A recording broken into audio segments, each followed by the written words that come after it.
Benvinguts a Un Art. Què és Un Art? Un Art és el nou podcast on parlarem de teatre, cinema, exposicions, sèries, llibres i a més tindrem una entrevista i recomanarem coses que ens agraden. Per què? Perquè Un Art el que fa és difondre cultura. Comencem!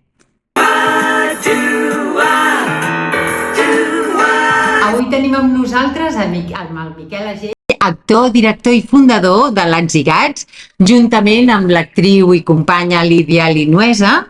L'Atzigats és l'escola d'art escèniques on realitzen cursos professionals de teatre, també per a escoles, per a empreses, i a més tenen una companyia i productora teatral, on han realitzat més de 20 espectacles, com la Pippi Landström, com Tercets, com la importància de ser franc, i ara estan d'aniversari. Hola Miquel, què tal? Com estem? Gràcies per estar aquí a Un Art. Molt bé. I explica'ns això de l'aniversari. Doncs arribem als 25 anys, sí. Arribem als 25 anys i en un moment en què pensàvem que calia celebrar-ho, perquè, clar, aniversaris fins als 25 n'hem passat diversos i alguns ens els hem saltat, perquè dius, ostres, no pots estar sempre de celebració, però aquest ens va semblar que sí, que valia la pena celebrar-ho. I hem preparat 4 coses, tampoc res de l'altre dijous, però vam fer, ja ben feta, perquè és tot aquest any que hem preparat activitats, tot el 2024. Vam fer una taula rodona on vam parlar sobre educació i arts escèniques, per també saber quina influència tenia dintre del món educatiu l'ensenyament extraescolar d'arts escèniques a la infància. Perquè, clar, nosaltres ens hem dedicat tota la vida, des de fa 25 anys, a fer classes extraescolars a les escoles de primària. Aleshores, de quina manera pot incidir això en la formació de gent que, durant molts anys, o durant pocs, han anat 1 hora a la setmana, o 2, màxim, a classes de teatre, com això els ha influït.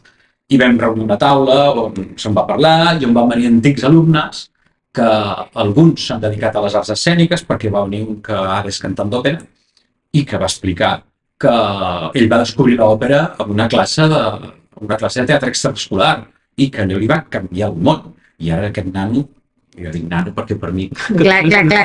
ara deu tenir 26 anys i ja canta al Liceu, vull dir que per nosaltres era un orgull. Però van venir altres que són enginyers i que s'han dedicat a altres coses i que, clar, lògicament valoraven molt positivament haver rebut classes de teatre en la seva formació més inicial dintre de la primària i de la secundària. Crec que hauria de ser com una assignatura més, fer teatre és una... En molts països ho és, no ha sigut mai, però és d'aquestes lluites que qualsevol que treballa en el món artístic pensa que la influència de l'activitat artística, sigui pintura, sigui escultura, sigui música, no? És important dins de la formació. I tant, perquè, per exemple, tant la música, la gent que li agrada la música, la matemàtica està dins, el teatre, el tema emocions, el tema com gestionar tantes i tantes coses és perfecte.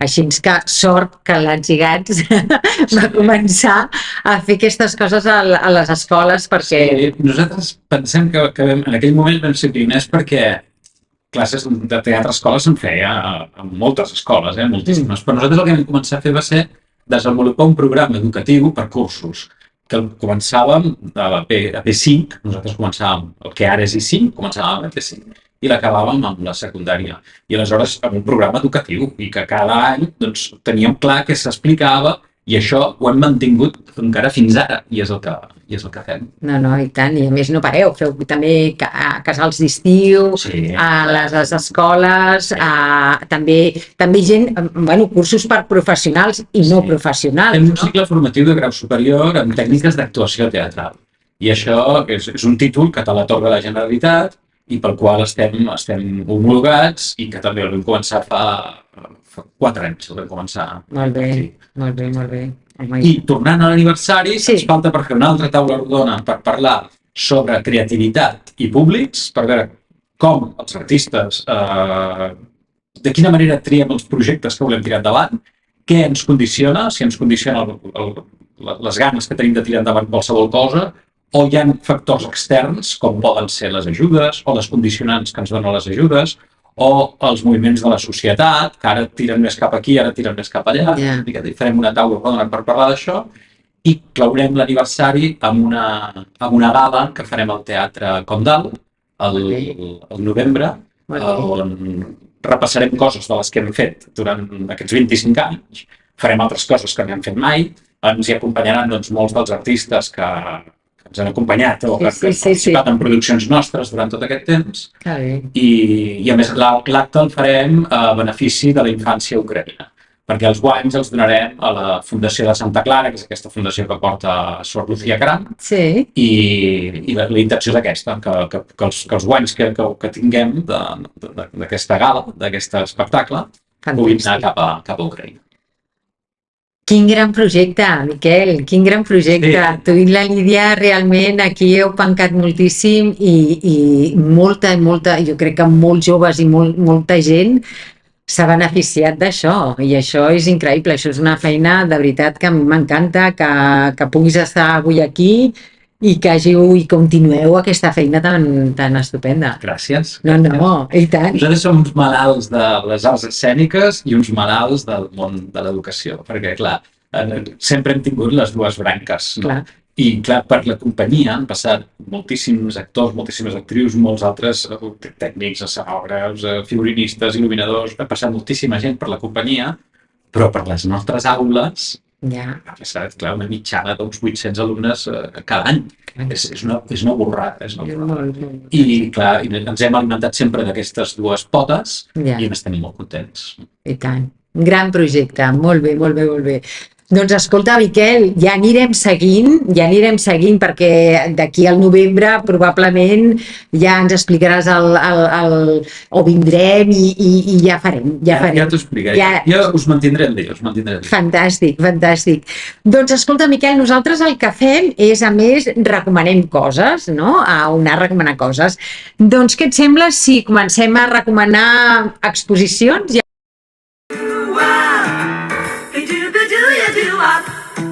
Una exposició que creguis que ens podries recomanar? Sí. Venia preparat, perquè ja sabia per on anava. Sí, jo recomano una exposició que s'està fent a Andorra, crec que és a Ondino, això no estic molt segur, perquè Andorra és petit i tot es troba molt ràpid. L'exposició es diu Refugiats i parla del paper que va tenir Andorra durant la Guerra Civil Espanyola i durant en realitat les dues guerres mundials, acollint a persones que venien refugiades i que buscaven acolliment. I és una exposició molt interessant que s'exposa en un lloc que es diu Cal Pal i que només per visitar l'espai ja valdria la pena. Cal Pal és un antic molí que està reformat i és com una masia enorme. Que era on es refugiaven allà? No. Allò s'ha convertit en un lloc expositiu. D'acord. Un lloc expositiu que s'ha reformat tot. Ha quedat preciós. L'exposició és molt interessant. I et parla d'això, del paper. Andorra era un país molt pobre i molt poc comunicat. O molt mal comunicat. Perquè, clar, allà al mig de les muntanyes.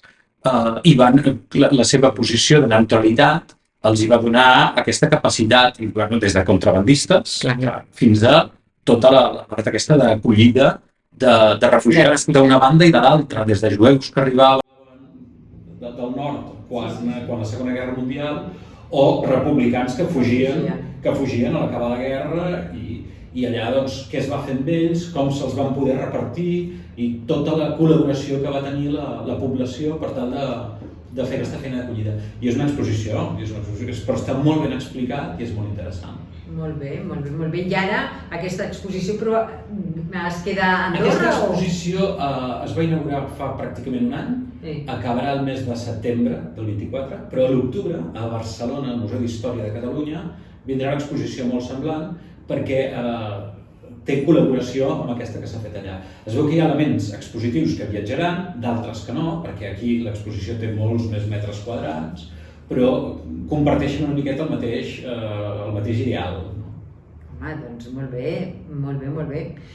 Si aneu a Andorra, jo crec que val la pena. Val Molt la pena. I si no, doncs esperar ara aquí a l'octubre per veure-la a Barcelona. També. També. Fantàstic. Doncs ara, nosaltres d'exposicions, UNAR recomana l'exposició de l'Agnès Barda al CCCB. L'exposició es diu Fotografiar, filmar i reciclar. Agnès Barda era fotògrafa, artista, pionera a la Nouvelle Vague, també era una creadora lliure i molt compromesa. I a més, en aquesta exposició, que s'ha inaugurat ara, hi ha fotografies, hi ha molts objectes personals i moltes imatges inèdites que no s'havien vist mai i realment val molt la pena veure com funcionava l'Agnès Barda, perquè era una dona molt potent, molt potent. Doncs escolta, fantàstic, i ara, UNAR recomana llibres.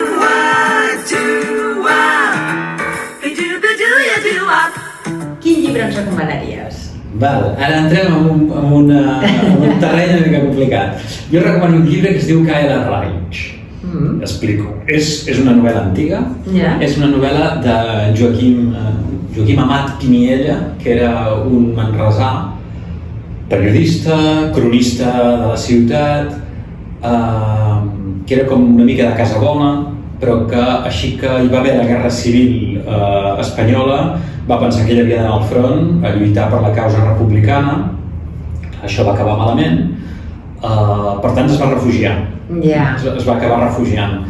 Va passar pels camps de refugiats francesos fins que va entrar a l'exèrcit francès, que això va acabar de forma dràstica amb la Segona Guerra Mundial, i a ell el van deportar a Mauthausen.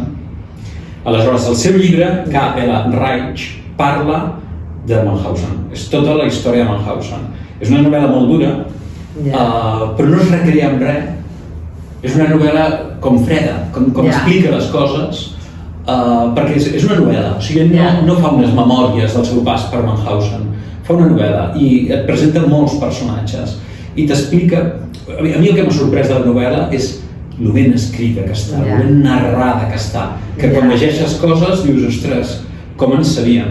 Jo he de dir que fins i tot hi ha fragments que m'he llegit frases senceres 4 vegades i no les he enteses. I això té a veure amb la riquesa de lèxic que hem perdut, que francament que l'hem perdut.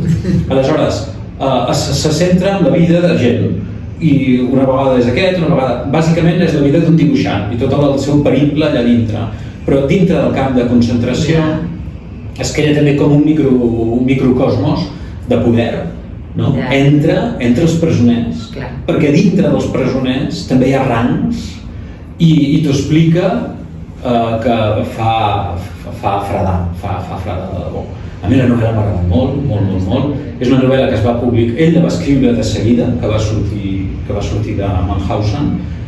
Es va publicar als anys 60, perquè abans no s'havia permès, i és un gran referent sobre clar, els pocs catalans que van sobreviure a un desastre com aquest, no? Però estaria bé tornar-ho a llegir, perquè hi ha molta gent que crec que no se'n recorda d'això. És molt, doncs clar, amb els aires que ens venen, és molt important. I encara hi ha negacionistes d'aquestes coses, no? I t'explica moltes coses que ja sabies, perquè clar, ara ja sabem moltes coses, però t'explica moltes que no en tenies ni idea, i que dius, com? Quina cosa tan bèstia, no? Doncs Cae la Raig, la recomano força. És una novel·la densa, molt ben escrita, i que evidentment no et deixa indiferent. Doncs moltes gràcies, Miquel. Nosaltres el que recomanarem ara serà teatre. Per què? Ho farem diferent aquest episodi, perquè les altres recomanacions les seguirem durant la setmana en l'Insta, en el TikTok i de més, perquè el Miquel ja ens ha explicat ara el seu llibre i el nostre llibre el farem en el TikTok i a l'Instagram. I ara, recomanem teatre.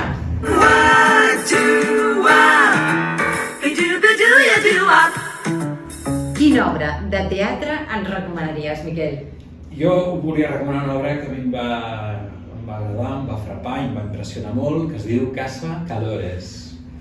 Totalment d'acord amb tu. Casa Calores, una obra del Pere Riera, que crec que també dirigia ell, que la van fer a la Sala Beckett, va ser un èxit espaterrant, no sé si vam estar 6 o 7 setmanes, i torna la temporada que ve, per això la recomano perquè sé que torna. Aleshores és una obra sobre la vida d'uns estiuejants, que de fet no són estiuejants, viuen en un poble del Maresme i viuen tot l'any. Està ambientada al terrat d'una casa, on aquella casa és molt protagonista. I passen en 3 èpoques diferents de la vida dels protagonistes que veiem, que són 4 joves, 2 nois i 2 noies, que comença que són adolescents, al cap de 7 anys i al cap de 7 o 8 anys més, no? Una miqueta, tot aquest periple vital. Però sembla sí que és una obra de les primeres que va escriure el Pere Riera i que pel que sigui, doncs, s'ha muntat molt tard, perquè potser feia 20 anys que estava al calaix aquesta obra. Però és preciosa, amb un Jordi Buixaderes i una Rosa Renom espectaculars, que te les menjaries. És una obra molt emotiva, on, clar, la gent de la nostra quinta ens fa retornar molt als estius, que tenen vincles amb amistats, que tenen vincles amb espais, no? La casa, una casa que també li passen coses, i uns personatges molt humans que no deixen de passar-los coses normals i corrents que ens han passat a tots. Casa Calores, molt recomanable. Doncs estic totalment d'acord, perquè realment quan la vam anar a veure ens va agradar molt i el Jordi Buixaderes i la Rosa estan fantàstics, però l'equip també de joves meravellosos, és que tots estaven increïblement bé. És que puja un planter d'actors que tela, podem estar molt contents. Molt bons. Doncs nosaltres de teatre recomanem Les mans, a la Sala Villarroel, dirigida per la Sílvia Munt, on ens planteja una història d'amor una mica complicada, no, imperfecta, però a veure quina és perfecta, crec que no n'hi ha cap, i que exposa una difícil pregunta. Posaries en joc la teva vida sentimental per salvar el teu projecte somiat? Aquí queda la pregunta, i això està interpretat per la Raquel Ferri i l'Ernest Villegas. Crec que val molt la pena anar-la a veure i espero que sigui també una recomanació perquè la pugueu gaudir i disfrutar ara que hi ha el grec amb totes les... La veurem. I a veure, doncs, quina sèrie? Ara recomanarem sèries. Quina sèrie ens recomanaries?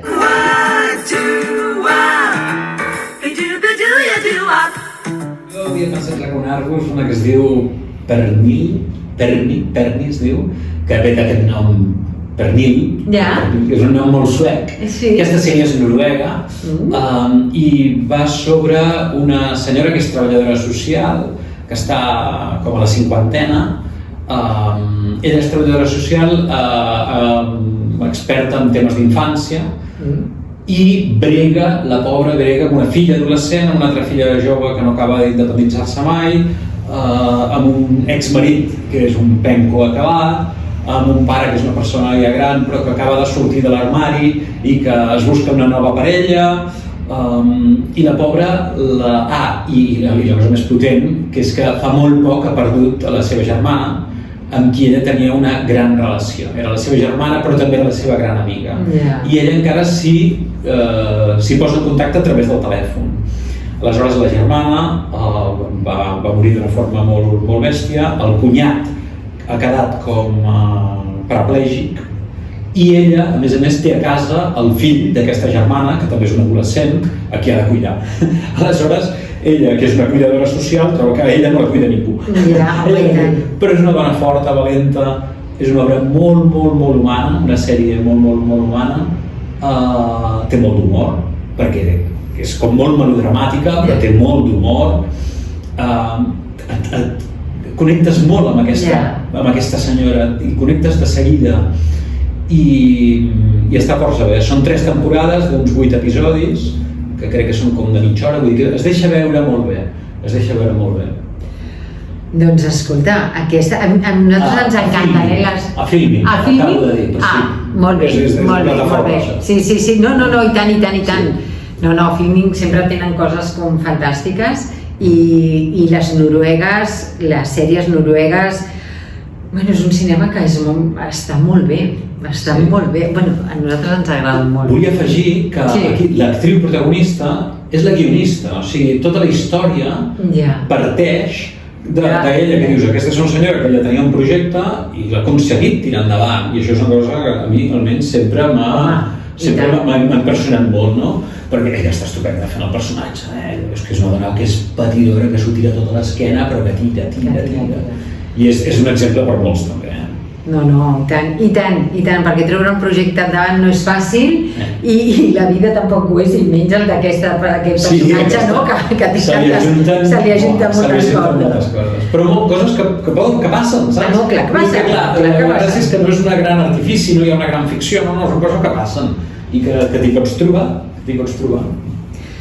Doncs nosaltres la sèrie la recomanarem també a l'Insta i en el TikTok, i ara recomanarem una pel·lícula.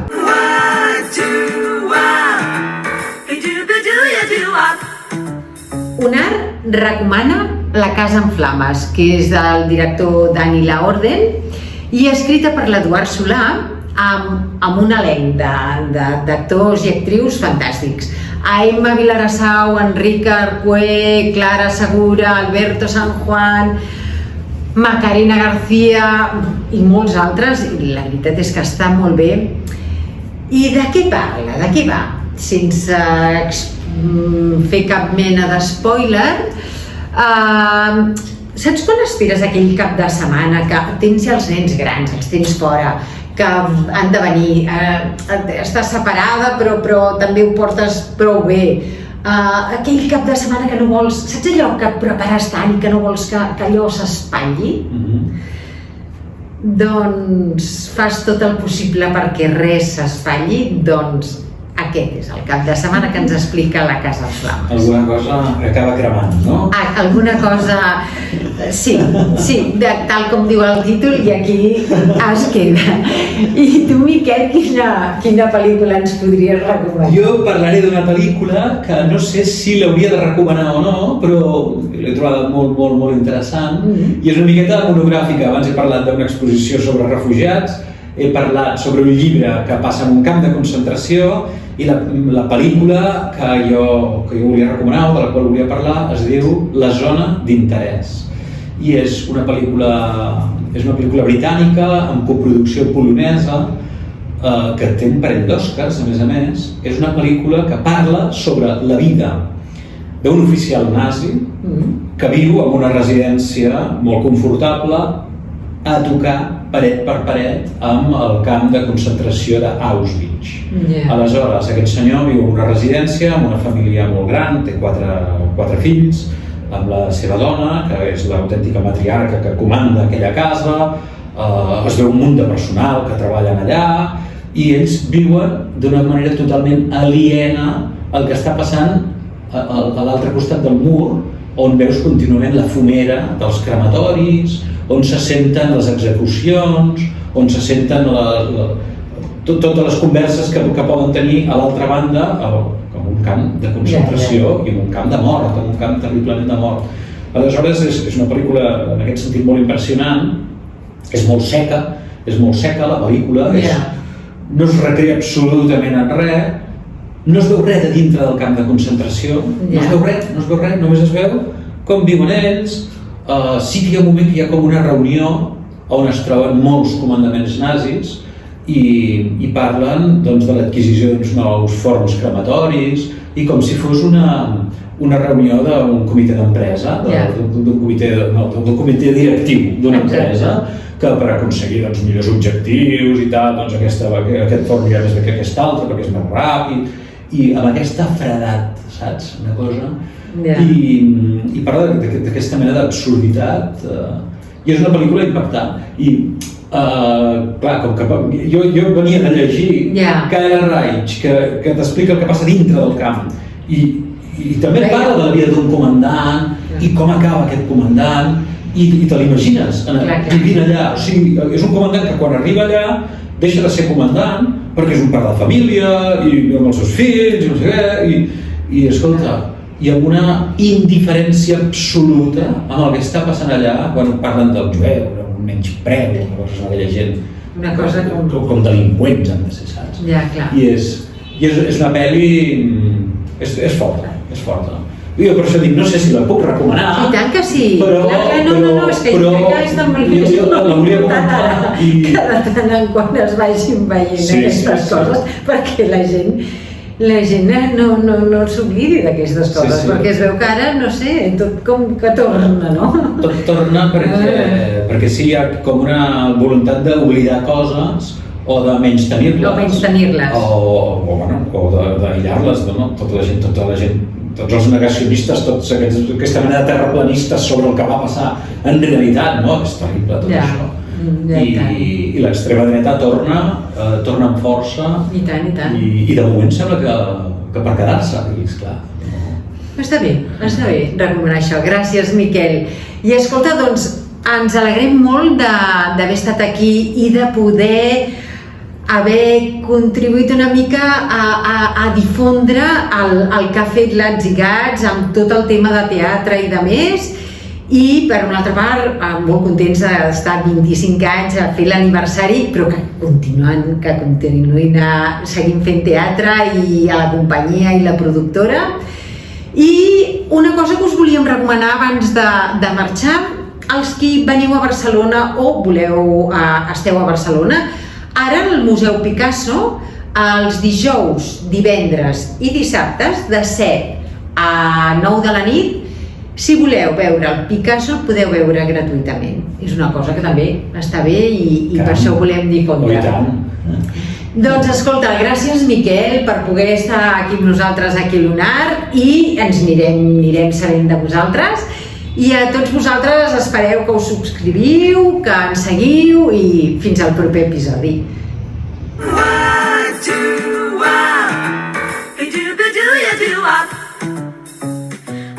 Creeps out.